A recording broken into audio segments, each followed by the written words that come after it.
Death be not proud. What's up, Internet? Holy Diver here. So I am in my antiquated extra room. This is the other side of my basement, the Jambles Laboratory. This is going to soon become my battle report lab. I'm going to have the lighting redone in here.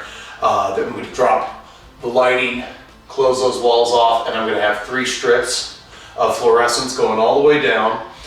Big old GoPro in the middle here. And today, though, what I'm doing is I am getting ready to build a new gaming table. New modular table. I'm not going to do a battle mat because it's about the same cost. And I think that the mats fade really, really quickly. So what I'm going to do is I'm going to build 5 of these. These are 2 by 4. So you got 4 feet long, 2 feet wide sections of my table.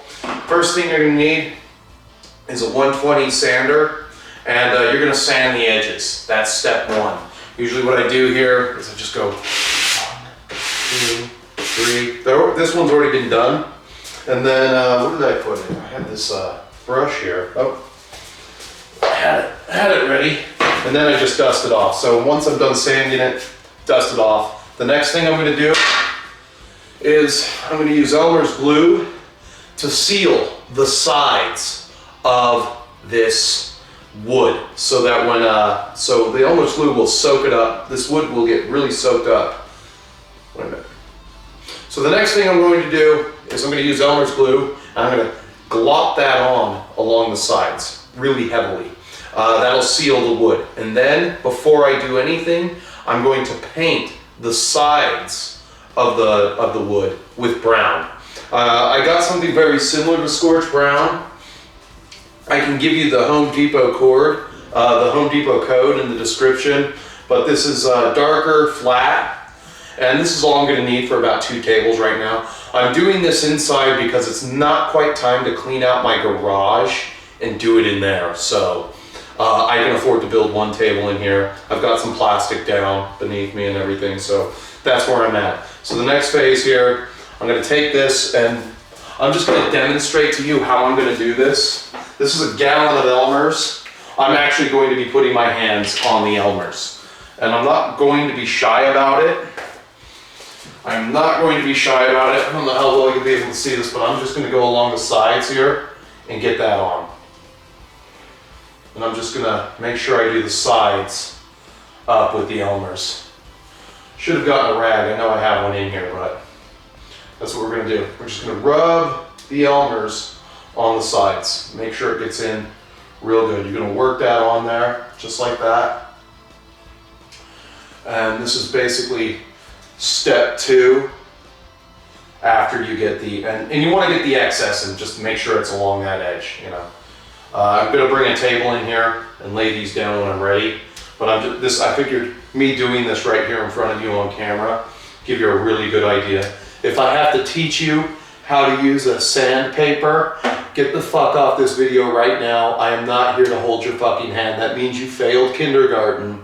And there's something wrong with you, not me. This isn't Barney the fucking dinosaurs with the Try Guys come in from BuzzFeed to build a table. This is how you're going to get it done. That table out there, 17 years old. It does look every bit its age, however, it's lasted for 17 years. And this is one of the reasons why it's lasted for so long. Now that's kind of tacking, I guess. Oh, I'm gonna try to get it up off the edge here. But you want to make sure you seal one whole edge of this with the Elmer's glue. All right, so what we're gonna do, so I'm gonna turn it upside down here. So the next thing you're going to need is a big old piece of masonite. This is what I'm going to use to basically do up all of my new hills, forest flats and everything. So again, you don't need to sand this, but you do want to find yourself a fairly flat piece. So what I'm going to do before I get started with it, this is one that looked pretty good in the store. I'm going to see if I need to flatten this. It looks like I'll be able to get, I like my terrain features like forests and hills, I like them big, really big. So this looks pretty flat, so if I take a section here and a section there, and I start to, first I'm going to draw what I want on there in 3 sections. I'm going to use this one piece, see if I can get 4 terrain features, 2 forests, 2 hills. And with that, I'm going to use a pencil. I'll show you what I draw when I'm done. But I've got my piece of wood sitting there flat. What I'm going to do is I'm going to sand another one. I'm just going to show you my sanding technique real fast. Oh, got my sander. I got a shirt I don't want. Some scissors so I can keep cutting the shirt. There's a piece of rag underneath there. I want to be able to get to 2 of these at a time and replace 2 older sections. So basically, this doesn't take very long. 5, 6, 7, 8, 9, 10. That'll be good enough. And then 1 straight side. Boom. Then we're gonna flip this baby up. Bring it back.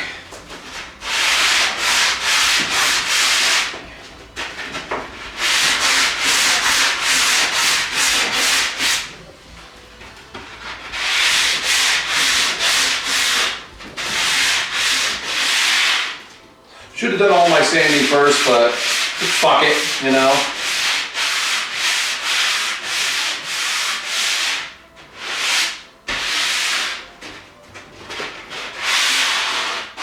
Bam, that'll work. When I'm done, I can just dust it off.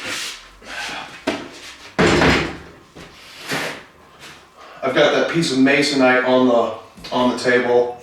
I might flatten it, so you'll have to, by putting another 2 pieces on top of it. So I might just do the 2, and then this is gonna end up on the floor. Very similar to the way you have to flatten a poster. You gotta put it under a rug or something, you know.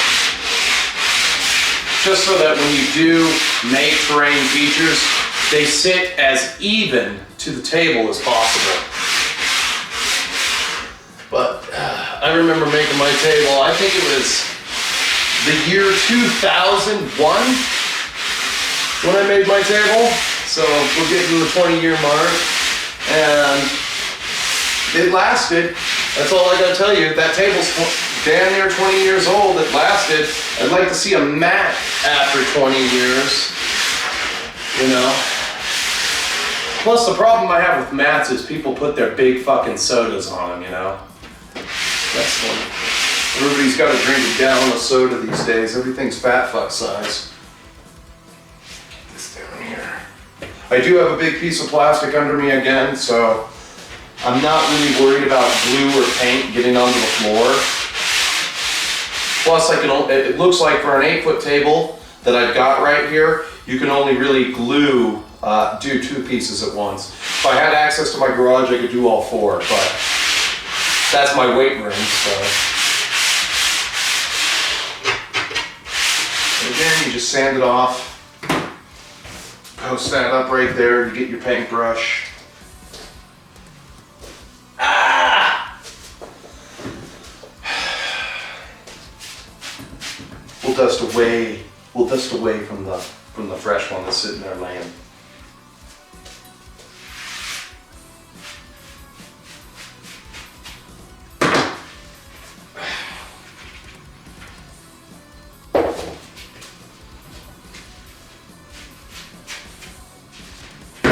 Still gritty. Here we go. 1, 2,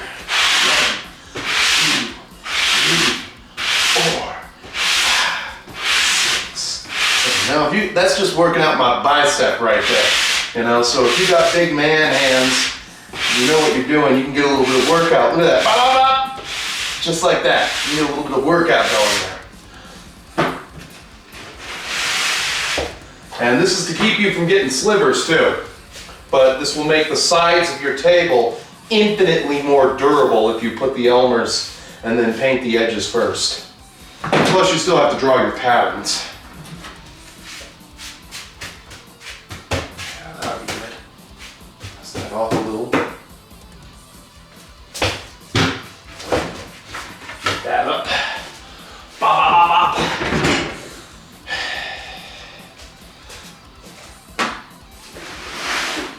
And then what I'm going to need this will work out perfectly when I go to glue it and everything. So why don't I show you what it looks like with the Elmer's glue on the side of it and everything, and really what you're going for, and we'll be back. So I want you to take a look at that side there. That's got the Elmer streaked all the way down that side. It's just got to be a heavy, thick white. You can do 2 coats, but I don't really think I'm going to have to do that too much. I think the paint and the glue will be just enough. I got it on there pretty evenly. And that's just after you sand it. And sometimes you do have the glue on there and you've got to get the excess off. You know, but that's okay. You don't need to worry about it too much. I mean, because it's still the edge. The paint will go right over that. Plus, when you put the sand on, you're not done. This isn't all the Elmers that this thing is going to see. It's going to see a lot of Elmers before it sees a face of paint. So here's what I've done. I've drawn my shapes for the hill and everything. So, and after I'm done, you have to trace that with a magic marker. So if you don't know how to trace things with a magic marker, go watch the Try Guys on BuzzFeed with Barney the Dinosaur, and they'll show you everything you need to know. You got the forest, and then you got the woods. Large terrain features. I like large terrain features because that, you know, when you play a game of fantasy, you really only need 5 pieces of terrain or something like that, or you play a game of Hail Caesar, you only need 5 pieces of terrain. But you see how big this hill is right here? I mean, let me get in there. You see how big that is? You want it, and I've got a pretty big hand. I've got really big hands. You want your hills to be at least the size of big dinner plates, simply because you want to be able to rest a regiment on top of the hill with no fuss or anything. So, plus, if the hills are too big, they won't really go in someone's deployment zone that well, which is also good. Not giving anyone the advantage. Plus, a hill this big is also good for King of the Hill scenarios. You put an objective in it, you put a hill in the middle of the table, and you got to knock a regiment off of that, or a last stand scenario. But this is 4 feet of material that I'm going to jigsaw up for materials. I'll just show you real quick what it looks like after I'm done tracing. So basically, here you go. This is the very first step to building your hills and woods for your project and everything, for your new table. I will probably have to get some more masonite, but the good news with this is now that all of this is done, these are only going to be 1-tier hills, so they're gonna be like pretty thick and everything. Now that this is done and everything, I just have to get a jigsaw on it and everything, and then when I'm done, I sand everything once they're cut. And then you got the gritty part. Always remember, you want the gritty part on the bottom and everything. So you want to be drawing on the smooth side and everything. So that'll keep the terrain from moving around.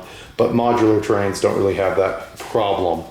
Looks like our Elmer's glue is drying up pretty good. You have a long way to go before you get something like this. And as you can see, that's just insulation foam right there. And I'll get I have a friend who has a hot wire.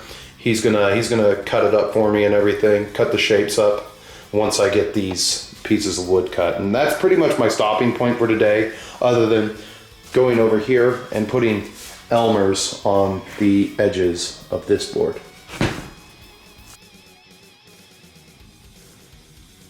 So I finally come to step 2.5. I got the glue on the sides, and then when I was done with the sides, I got 2 coats of paint around the sides only. I kind of drew my camouflage patterns over here, so gonna have a big old patch of this whole interior here is going to be where my grass is. So this is going to be with sand and everything. I do want to caution you that it takes at least 2 coats of Elmer's glue around the sides, because the side of that particle board, and this is 5/8 thick, this is way thicker than what I used before. The side of that particle board, the 5/8 thick particle board, really does soak up that Elmer's. And it might soak up a coat of paint. So I put 2 coats of paint on my sides. Glad I did it inside, because everything seems to dry within about 15 minutes. So that's a real big plus. We're gonna be going to step 3 in a minute here, basically. As you can see, I've done this one up. When I'm painting the sides, I rest them up on these weights here so that they just kind of sit there and I can get to the sides with a roller, a paint roller and everything. So right here we've got medium blast, and that's where the Elmer's is going to come in again. We're going to do the sand up in medium blast from Woodland Scenics. So here we are at the last and final phase before the table gets painted brown. And you use Elmer's glue basically. You can feel that, that's stuck on there with Elmer's and everything. You use Elmer's to do your sand. You can put as much sand or as little sand on as you want. What I do is I open up the grid section like this right here, and then I make little circles. It'll never be exact to the shapes that you want it. This will look somewhat like a camouflage pattern when it's done, but it's supposed to kind of be patches of grass, and if you look at topography, it's never the same thing. So this works really good, and then once you paint it brown, it's going to look amazing. You take a paintbrush and you just kind of dust off the excess.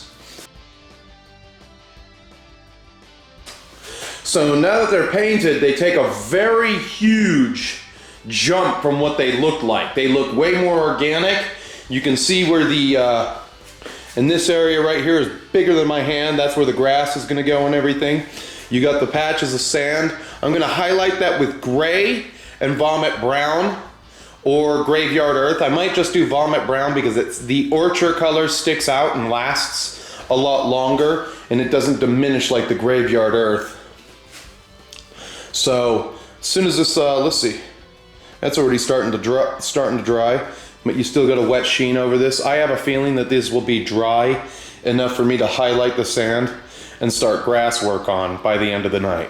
So over the course of the week, look for these to get done, and then I'll probably do a reveal video when I do my new table, when I actually finish the project. Again, I'm not going to show you how to use a roller.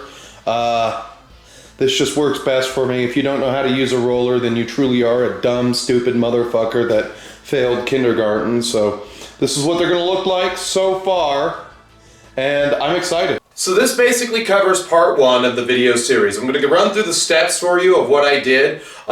Sanded the edges. That doesn't take very long. Do 2 sections at a time.